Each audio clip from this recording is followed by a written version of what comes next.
Good afternoon, everybody, and welcome to another edition of Real Talks. I'm your host, David Steele. Um, so I just got done doing the Last of Us stream with Kyle, and I had said there wasn't going to be a show today, and I thought about it, and I said, you know what? It's the day after the Oscars. Of course, there has to be a show. So, um, what I'm going to do, guys, is basically quickly, there's going to be two main um, topics. I mean, the two biggest things that happened last night, and then I'm going to sprinkle in some other little nuggets for some stories. So the first one, okay. So Dwayne Johnson, okay, The Rock was actually at the Oscars last night. He was a presenter, and so he actually was asked about the whole Black Adam thing. Black Adam, of course, was a film that came out, last year. Didn't do so hot. So it says that we put our best foot forward. Dwayne Johnson took a moment on the Oscar red carpet to reflect on the DC Universe overhaul that put a pin in his plans for a Black Adam Superman crossover movie. Variety senior culture and events editor Mark Malkin caught up with Johnson and asked about Cavill's being in Superman being dropped from DC Universe despite his highly touted comeback in Johnson's Black Adam. All that we can do, all that I can do, and all that we can do when we were making Black Adam is to put our best foot forward and surround ourselves with the best people and deliver the best movie we could, he said. Our score was in the 90s. Critics took a couple shots, but that's the business of it. It's almost like when you have a pro football team and your quarterback wins championships and your head coach wins championships, and then a new owner comes in and says, not my coach, not my quarterback. I'm going to go with someone new.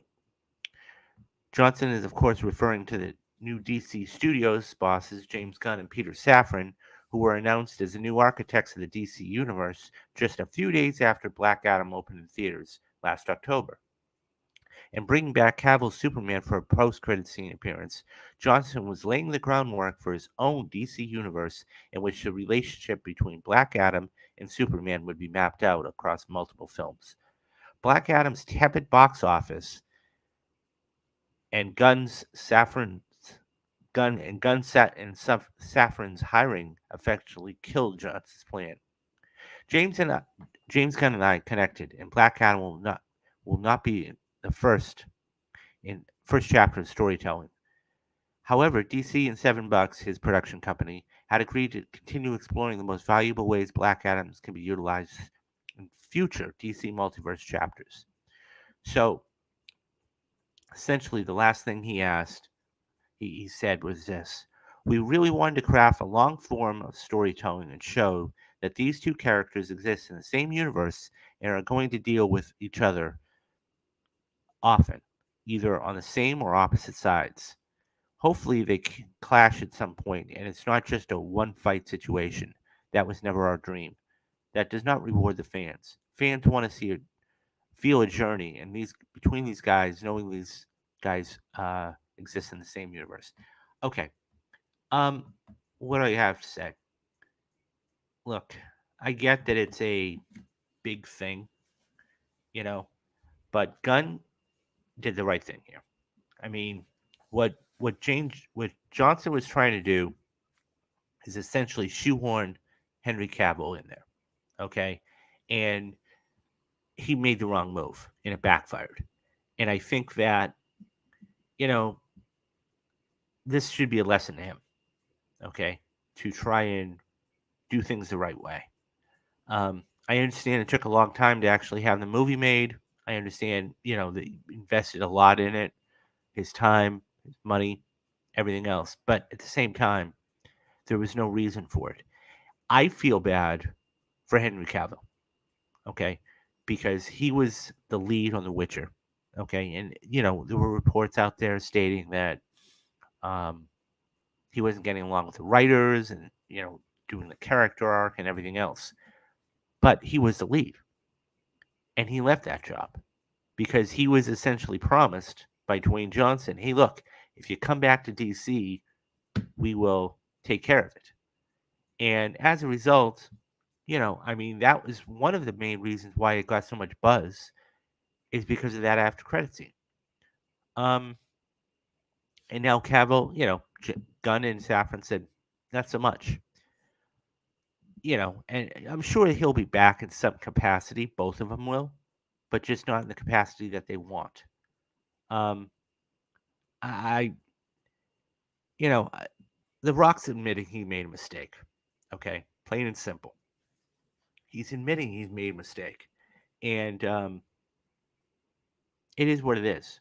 I knew that he wasn't going to take that big of a hit on it, but at the same time, you know, it's done and it's over with. I think everybody's moved on from it. But it was interesting. I will say one thing though. It was interesting to get his take because we had never really heard Dwayne Johnson's take on this, right? We had heard what we thought we would want to hear, but it finally came from the horse's mouth. And, we'll see what happens from here. And I don't expect either one of them to be back anytime soon. Maybe a few years down the road, we'll see what happens. What do you guys think? Did Dwayne Johnson finally fess up and say, you know what, I wanted this and it didn't work out, or are you guys still optimistic that both of them, in some capacity, will come back to DC, or do you think that they're done with DC for good? Leave me your thoughts down in the comments, and I'll get back to everybody. Okay, let's move on to our second story. So we had, while there was a couple of big things happening last night, there was a big movie in the theaters that came out, and that was Scream 6. Scream 6 did very, very well. Okay. And it scared up a $44 million debut this weekend. So this comes from Variety. Scream 6 collected $44.5 million in its opening weekend. A scary good start for Paramount. In Spyglass, long-running slasher series. Those ticket sales were enough to top the domestic box office over two newcomers, Sony's prehistoric sci-fi thriller 65, that was the one starring Adam Driver, and the Focus features heartwarming comedy Champions, and that was with Woody Harrelson, as well as over last week's Victor Creed 3. The initial haul for Scream 6 is frighteningly strong for the sixth installment. Not only did it greatly improve the start of last year's reboot, which scored a $30 million opening, but it crushed the series' opening weekend, set by the 2000 Scream 3 with $34 million, and Scream 6 cost Scream 5 cost $35 million. So this will easily turn a profit. It's extraordinary to have these type of results after 6 films. Paramount Pictures domestic distribution, Chris Ariana said. We were blown away from the last opening of the Scream. That doesn't happen. The R-rated Scream 6 added another 22.6 million from 53 international markets, bringing its global tally to 67.1 million. Reviews and audience scores are good, and international business should be solid. David A. Grossman, who runs a movie consulting firm, Franchise Entertainment Research, said, 27 years after launching in 1996, the franchise is healthier than ever. So it goes on to talk about the opening weekend numbers were slightly skewed for males, which were 51%, while 71% were between the ages of 18 and 24. So in second place was Creed 3, which scored $27.1 million, a 53% decline from last week's stellar $59 million debut. And after just 2 weekends on the big screen, the sports drama, starring and directed by Michael B. Jordan, has crossed over the $100 million mark. Based on current events, Creed 3 looks to end its theatrical run with approximately 150 million in North America, which is significantly higher and ahead of the first film, which had 109, and the second 115.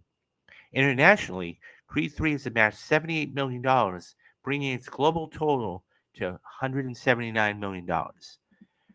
65 landed in third place with 12 million, and then went on to talk about that. But that film really, that got some negative reviews and whatever else. This is huge. I got to be honest. This is huge for Scream. Um, I remember this as the original Wes Craven movie back in 1996, starring Drew Barrymore. Um, really, really good opening for it.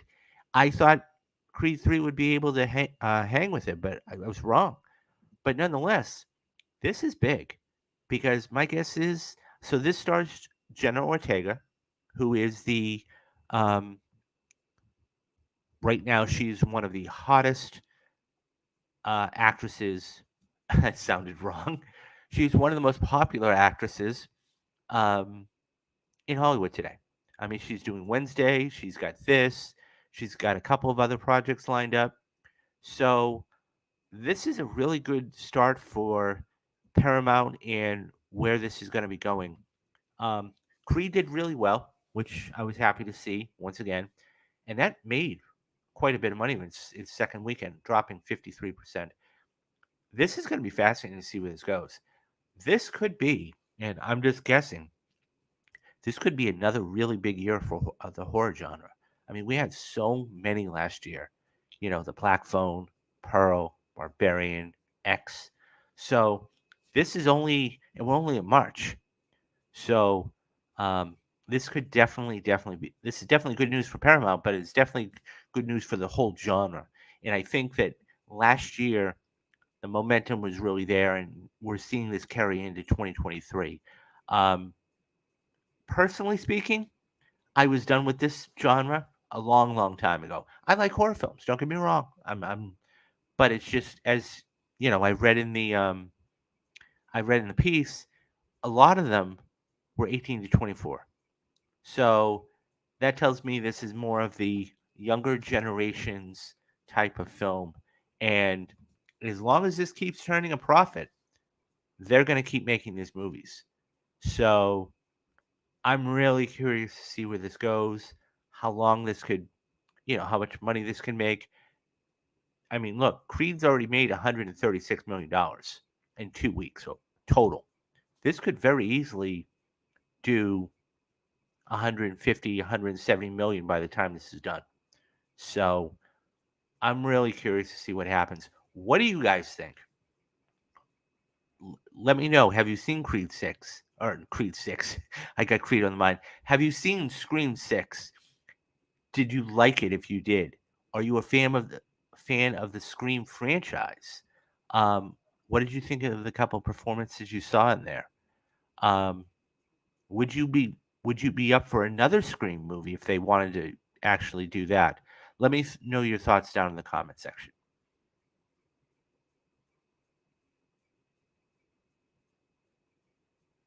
Okay, so let's get to story number 3, and this is where the show. I mean, there were two big shows last night, and we had to choose. When I say we, Kyle and myself and everybody had to choose, was it going to be one show or the other show? So the first show I'm referring to is the season finale of The Last of Us. And The Last of Us was just a incredible, incredible show. Um, I just watched it today. Matter of fact, I literally by the time you guys watch this, you'll hopefully have seen the live stream that Kyle and I talked about The Last of Us um, and what our thoughts on it were. Um, it was really good. I mean, I played the game, so I kind of was. I don't want to say it was anticlimactic, but it was as I said in the stream. There was a lot of gameplay in there. I mean, there were a lot of cutscenes. This shot here with the giraffe, and there was a whole other piece. They actually trained real giraffes for this. I didn't read the piece, and I was going to do it, but they actually trained real giraffes. Um, I mean, there was a 10 to $15 million production budget on every single episode, and you could definitely tell where it went. Um, so it was one of those things where um, it just works. So this comes from Variety once again, and The Last of Us closed its first season with yet another triumph, with an audience of 8.2 million people for episode 9. This series broke its own viewership record, a significant feat, considering that the finale was released during the ABC's telecast of the Oscars. So last week, I should say this: last week they actually put out a in our HBO Max came out and said they got 8.1. So this was a little bit more than last week's episode. A combination of the Nelson numbers and first-party data from Warner Brothers Discovery.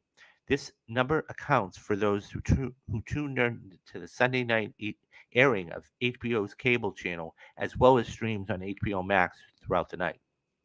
WBD, Warner Brothers Discovery, also shared the first 6 episodes of the series are now averaging 30.4 million viewers, including ongoing viewership past initial airings, with episode 1 approaching 40 million total viewers in the weeks since its debut. Think about that, guys. 40 million people. That's incredible. What other show do you know that's going to get 40 million people to tune in? That just tells you something. You get good storytelling, production value all day long. Um, in Europe and Latin America, The Last of Us has become the most watched show in HBO Max's history. This isn't the first time that The Last of Us has outdone itself while competing with a major awards show. Episode 4, entitled Please Hold My Hand, brought in 7.5 million viewers when it aired at the same time as the Grammys, which was then a season high, or a series high. Preliminary ratings for the Oscars are expected later Monday, and we're going to get to those in just a few minutes. When The Last of Us debuted in January, it trailed House of the Dragon to become the second most watched HBO premiere in over a decade with 4.7 million viewers. Think about that, too. 4.7 million viewers. That's incredible. What I'm trying to think of something else that actually had almost 5 million people tune in for the series premiere. And it's I don't watch a lot of TV, but I can't imagine they were really plugging this on doing spots. They might have, but so let's see. Um, Episode 2 marked the HBO's biggest ever increase between a series first and second episode with 5.7 million. That means they got an extra million people to tune in from episodes 1 to 2. And they were both slow. What I mean by that is they were telling the story of they weren't bad episodes. They were slow and they were giving backstory. The show then brought in 6.4 million viewers with episode 3. So for Billstown, that's what it was called, or a long time. This the Linda Ronstadt. It basically I think that was the best episode myself. WB Warner Brothers also released new data about episodes 5 through 7, which was previously unavailable. Episode 5 was viewed by 11.6 million people, which, though impressive, Variety is not considering a series high due to its untraditional release. Because the episode's originally scheduled Sunday night airing was to coincide with the Super Bowl, HBO opted to release it on the Friday, which I could completely understand. I mean, they were, going to get smashed against the Super Bowl. Therefore, the figures point to viewership across the entire weekend from February 10th to 12th instead of one night. Episodes 6 and 7 were viewed by 7.8 and 7.9 million people, respectively. I know these are a lot of numbers, but this is necessary to go through. The most comparable series in terms of viewership has been season 1 of The House of the Dragon, which aired last year. And though The Last of Us hasn't managed to outperform House of the Dragon, the former has managed a steeper week to week trajectory than the latter.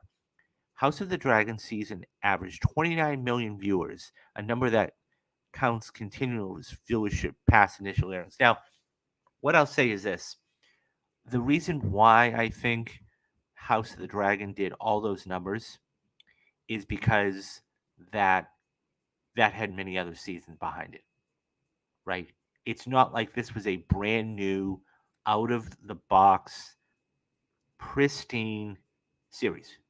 There had been there had been 8 other seasons of Game of Thrones. So, and I think the combination of that, I think the combination of, I watched every episode. I did not care for season 8 at all. People wanted to see what they were going to do. I think there were a lot of things, and it was streaming. You know, I think there were a lot of really, really important contributing factors to it. So, um, but yeah, so beginning with 4.7 million viewers and ending with 8.2 million. So think about that, guys. They gained almost 3.7, almost 3.5 million viewers. The viewership of The Last of Us soared 75% throughout season 1. That's incredible. That's incredible. By contrast, House of the Dragon was viewed by 10 million people with episode 1, 10.2 million with episode 2, and 9.3 for the season finale. So, and I'm going to stop reading because these are all numbers. I don't want to bore you guys. But the point is this, okay? This is unbelievable. The numbers this particular show did was uncanny. And it really goes to show you, too, about the story. Because even though this will be the 10th anniversary of The Last of Us, and it's sold over, I think, 10 or 12 million copies. As a matter of fact, I think the PC is coming to PC in just a couple weeks. But nonetheless, this was just a remarkable turn of events. And I can't be happier. Not only for Neil Druckmann, not only for Craig Mazin, but now they've given a template to every single streaming service that's story driven. So it's going to be interesting to see. I mean, the anticipation for season 2 is through the roof. I got to be honest. Um, if they were smart, and they are all a bright bunch of people, I think you dropped something on the anniversary of The Last of Us Part 2. And that is, we're going to be doing a video on that. That'll be 3 years that'll be out. It was released in 2020. I want to say it's June 27th. Don't quote me on that. But incredible, incredible stuff. As far as the episode is concerned, I really liked it. It was a lot of gameplay. As I said, cutscenes type of thing.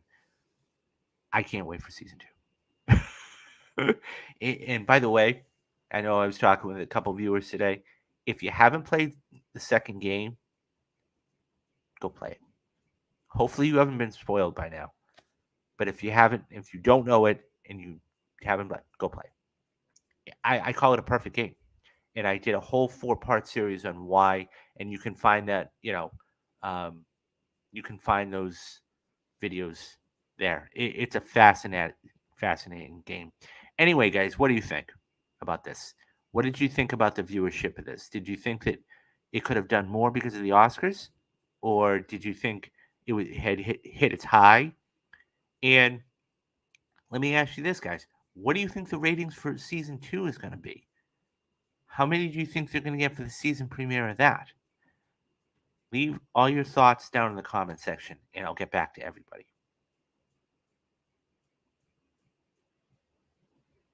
Okay, So we go from the one big event to another big event, and um, that's the Oscars. So there was a little show last night that handed out Academy Awards to some of the best filmmakers of the year. Um, there was one movie that absolutely just crushed it, and there were a couple other movies that did pretty well, but there was a lot that was shut out, and so it's one of those things where, um, you know, I think that it's well, let's put it this way: it was a good show. I had a lot of fun with it. Um, so this comes from Variety. History was made at the Academy Awards thanks to the historic wins of Michelle Yeoh, Ki Wai Kwan, and Michelle Yeoh, Ki Wai Kwan. Hold on, guys, bear with me. Ki Wai Kwan. Um, let's see. Let's try this again. I'm sorry, guys. Um, history was made for the first time at the Academy Awards thanks to the historic wins of Asian actors Michelle Yeoh and Ki Wai Kwan, along with costume designer Ruth Lee Carter, for becoming the first Black woman to win 2 Oscars. So she won for Black Panther: Wakanda Forever. She actually had won for the first Black Panther as well. And Best Original Song, Nanu Nanu, made the first victory in the category for an Indian film. As expected, Everything Everywhere All at Once dominated with 7 wins, and All Quiet on the Western Front right behind with 4. In the meantime, acclaimed pictures Elvis, The Fablemans,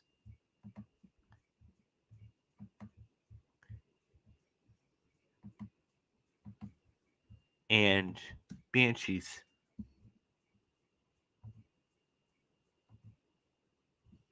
and Tara went home empty-handed, despite 30 wins among them here. Variety breaks down the biggest snubs of the and surprises of it. So basically, they go into um, they go into all of the snubs they think happen, and some of them. Okay, so as pictured here, okay, I have uh, Austin Butler, All Quiet, and Angela Bassett. Um, let me get into a couple of these because I think they're necessary. Austin Butler. I think that his performance as Elvis was really good. It was really good. Um, I think that his nomination was well deserving. I thought it was a good movie, not great movie. It never had a chance for Best Picture, even though he got nominated. The one thing going against Butler was this: he's only 33 or 34 years old. He would have been the fourth youngest ever to win the Academy Award.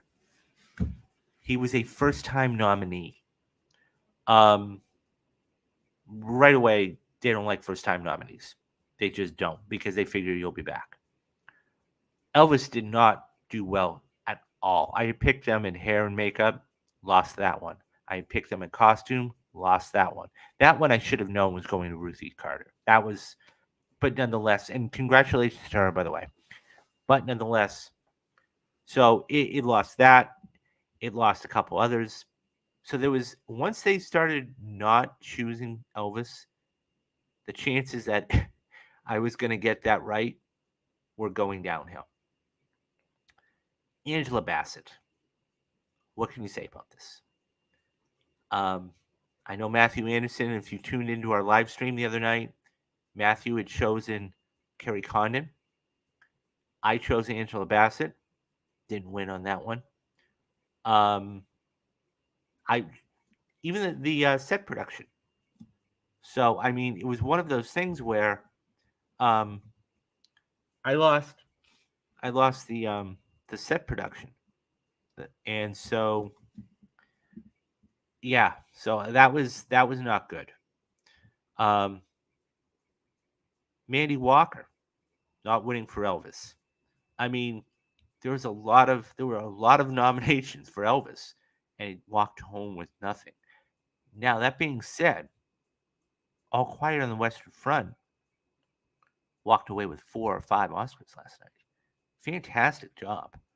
I mean, Best International Film was, pretty much a lock. I mean, but it walked away with, Best Sound and a few others. And I started to see a path where this could do like a Mad Max Fury Road. Now, it didn't happen, but, you know, but the big winner of the night was Everything Everywhere All at Once. 7 Oscars. Amazing. Absolutely amazing. I'm so happy for everybody associated with this film. Um, the Daniels, Jamie Lee Curtis, Michelle Yeoh, everybody. Um, and it was really a groundbreaking film. Um, so that was fantastic to see. I was, yeah, I was sad. I was sad that Angela missed out on hers, but hopefully she'll be back. I was really glad they gave it to Michelle Yeoh um, over Kate Blanchett because she's a 2-time Oscar winner. Um, but yeah, so anyways, the reason I bring all of this stuff up is because the viewership of the Oscars went up 12%, went up to 18.7 million, but still, it was one of the least watched Academy Award ceremonies. And I think part of that, well, let me read the article and then I'll get to my thoughts in a minute. After a surprisingly eventful ceremony last year, the 2023 Oscars went on without a hitch. Everything Everywhere All at Once completed its awards season sweep with a whopping 7 trophies, including Best Picture as well as 3 of the 4 acting categories. It was the Oscars' most awarded film in a decade. And audiences seemed to respond, if only slightly. The 95th Academy's the 95th annual ceremony brought in 18.7 million people, which was a 12% increase from last year, when the telecast captured 16.6. The telecast was also up 4 points for the demo rating compared to last year. Both ceremonies are still the least watched and lowest raters in Oscar history, although the ratings have gone up quite significantly from the hostless one in 2021. Apparently, this was a very social Oscar affair, with the ceremony grabbing about 27.5 million total social interactions over the course of last night across Instagram, Twitter, Facebook, and YouTube. That's up about 5 million compared to last year, which is a bit of a surprise considering how buzzy the slap was. There was a possibility that the Academy nominating the 2 highest grossing films of the year, Top Gun, Maverick, and Avatar The Way of Water, for the top prize might be enough to stoke some interest in the year's show. It was the first time in a long time that any of the nods of the top prize reflected films that audiences won are actually watching. This had certainly worked in the past to an extent, and it could be one of the myriad reasons this year's ceremony saw an uptick in viewership. The most watched telecast in history was about 57 million, and that was the year Titanic was nominated in 1998. It went on to win Best Picture. Of course, that went on to win over 10 Academy Awards. But even before the pandemic, the Oscars were a steady decline. Were in a steady decline when it came to viewership. 2020's 23.6 million was nothing to bat an eye at, which just a few years earlier had doubled. Um, So basically, it goes on to say bringing back a tired and true host like Jimmy Kimmel could also have been positively impacted. The last time Kimmel hosted was 2017, 2018, and about 33 million watched in 2017 and dropped to 27 million in 2018. 2017 was the goof, the La La Land um, Moonlight snafu. The following year, Oscar viewership went nearly up to 30 million. That was the year Black Panther, which was a historic film that came in number 2 at the worldwide box office, grossing 1.3 billion, and was also nominated for Best Picture. And yeah, so basically, so getting back to the premise, I think there was a couple of reasons why the it did well, but still not there. Number one, I think that you had Kimmel back. That was helpful. Okay. I think number two, I think um, the races. I mean, there were a couple of races there that I think everybody wanted to see. Right. Um, Best actor and best actress. I think everybody had a feeling. I mean, they wanted to see Ki Wai Kwan win. Okay. They were unsure what was going to happen with best supporting actress, and you know, they really liked Everything Everywhere All at Once. So I'm happy it won seven. Um, and we still haven't had a Big Five winner, by the way. I always say it, but it's been 31 years since Silence of the Lambs won the Big Five. Um, but this is the closest that any film's got. Okay, Best Picture, Best Actress, Best Supporting Actor, Best Director, and even supporting actors not in that mix, and screenplay. I'm sorry, screenplay. Well, there was two of them. One went to EVOO, and the other one went to Women Talking. But yeah, I think that it's one of those things where this was a big thing. Um, I'm glad the ratings were up. I think there were a lot of things, like I said. We'll see what happens next year. But I mean, I think it will be interesting to see who they bring back as a host. Are they going to bring Jimmy Kimmel back? Go get, Whoopi Goldberg or Billy Crystal if they want to do it. I mean, I had my problems with the show because it was almost 4 hours. If you're trying to if you're trying to cut back the time, um, eliminate the performances for original song. And I know that's not popular to say, but it's the truth. That's 15 or 20 minutes right out the door, right? I don't know if anybody noticed, but every time they were doing an original song, they went to break because they had to clear the stage. You cut those out. You do it just like a normal Oscar. You know, you do a little clip and that's it. I'm glad they brought the clips back, by the way. Um, but the monologue, it was too long. It was too long. They had only given out 3 Oscars by 5:45 Pacific, and I know because I clocked it. They gave out the Del Toro Oscar for Best Animation, and they gave out Best Supporting Actor and Actress. That's it. And the other thing I saw too is there were 8. I counted 8 um, advertisements for Hulu. They were really shoving that down people's throats. And I know Disney, it's their thing, and other studios. I saw the Netflix commercial 2 to 3 times. Um, I was shocked. The one thing I was shocked about, I was shocked we didn't see a Mission Impossible trailer. And I know Tom Cruise wasn't there, but still, I was shocked. And I think that would have been the place to do it. Now, I don't know where you put it. I mean, it comes out in July, you know, so it will be interesting to see moving forward what they do and how they do it. Um, but yeah, so that's it. That's the whole show. Pretty short, show today. I figured it was the day after the Oscars, and it was it needed to have one. If you haven't already, go tune into the live stream.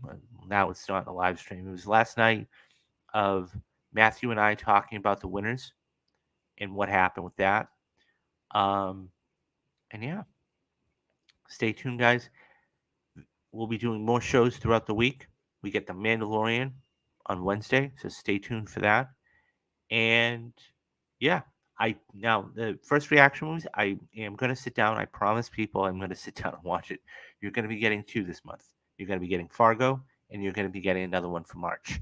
The Perfect Movies has already been up. It was up at the beginning of the month, and that is Heat, the 1996 film by Michael Mann, starring Al Pacino, Robert De Niro, Jon Voight, Tom Sizemore. Um, so yeah, and so that's about it. And I will see you guys later. Do the 3 things you need to do: be safe, be careful, and have a great day. All right, I'm David Steele, and this has been Real Talks. Bye bye, guys.